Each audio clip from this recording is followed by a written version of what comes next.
characteristics of a particular patch and evidence on what that movement is based on the local economy, based on its range from London.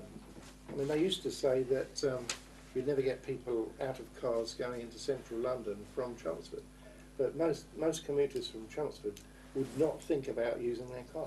Just at the back of my mind is that, sorry Dave, do you mind? Go on. Nationally, traffic is growing by 1% compound a year. Yes. You're in an area where I understand that demand for traffic is likely to be growing more rapid than that because of the ports, housing development and so on. So let's suppose, for the sake of the argument, the kind of policies you suggested, which I'm not meaning to denigrate at all, but got 5% off the road. Yeah. That's bought you 5%, 5 years worth of growth, and probably not that because of the. So in other words, even if you were successful in doing what you're suggesting, you'd still have the same problem in a few years' time that you have today on the A12. Yes, but it's limiting that growth. If it's accepted that you're going to tolerate a level of growth in traffic, and also based on the past, I mean, but that's without the benefit of having wider availability of alternatives. There is a crunch time now. We keep on saying this before gridlock arrives, but the crunch is now.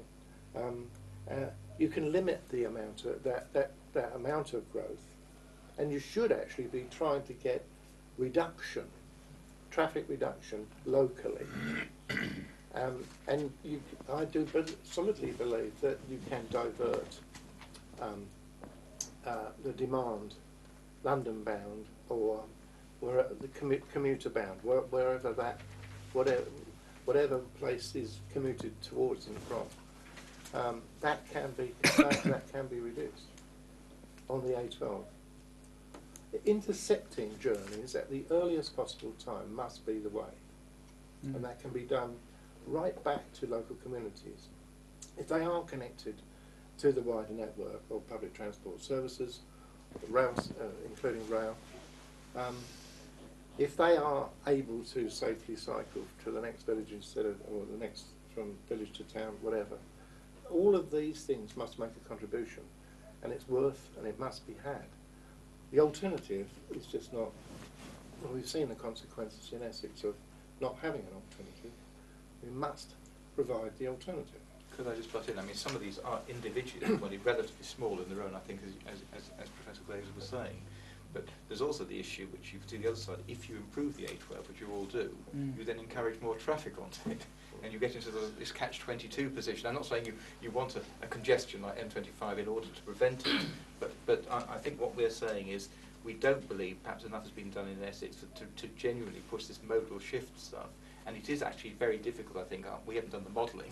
You may have seen the modelling, I think Keith Runt was talking about it, where people have tried to do that and have shunted it, because it's a whole number of small shifts, but we appreciate the A12, and Keith has made it very clear, it is a substandard route. We're not trying to deny the question that something needs to be done to the A12, but in a sense the whole county policy perhaps needs to be more, in our case, more linked to modal shifts, etc., so you can really put a case up to government, etc., that when they look at the local transport plan, you have absolutely done everything you can, and we're looking at everything. We're looking at rail, we're looking at buses, we're looking at coaches, we're looking at everything else like that. And ultimately, there is an issue. I don't think it's that argument, making sure we really have got a sustainable transport policy. But there is common ground between all the witnesses we've heard, I think, which is that, and I think I heard you say, support for building more capacity. I mean, there's lots of other interesting issues, but there is a support for building more capacity on the A12.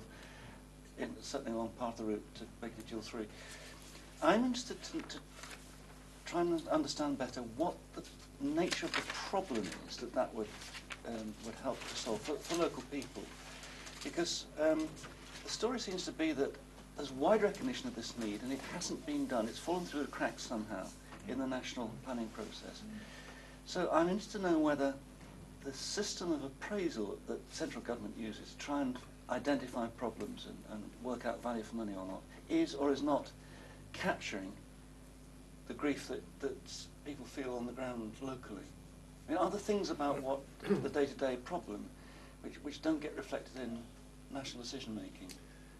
Well, if only that amount of interest was taken down to the level of specific routes and their issues, I'm not confident that that level. I mean, it's a question of priority set against the available budget, isn't it? If the region is only offered whatever £800 million over a period of time, then it has to prioritise. I marked down the deficit problem and the limit to which you could burden or request from development to answer all the needs that are identified. Could I perhaps follow in that other one, which I think came up when Councillors Hume and Bass were here, that I don't know, but in practical terms, one of the problems with the safety thing, the number of incidents on that issue, you may look at average time I think is picked up, but has anyone tried to work out how much time is lost by, because when you do get incidents, I think it's pointed out that sometimes every week there is an issue there, and whether somebody's worked out the time, the nature of the incidents is so bad that another point out that there's no alternative. So when there is a problem, you're not only left but if you do come off, you're left going through small villages, and it's those sorts of issues. So and I could say there may have been a case that perhaps the county may have fallen down a bit about pressing it. Now, I just don't know, and I heard it, and Lord Whitty's heard this, and he's heard this from many people talk about how bad their road is.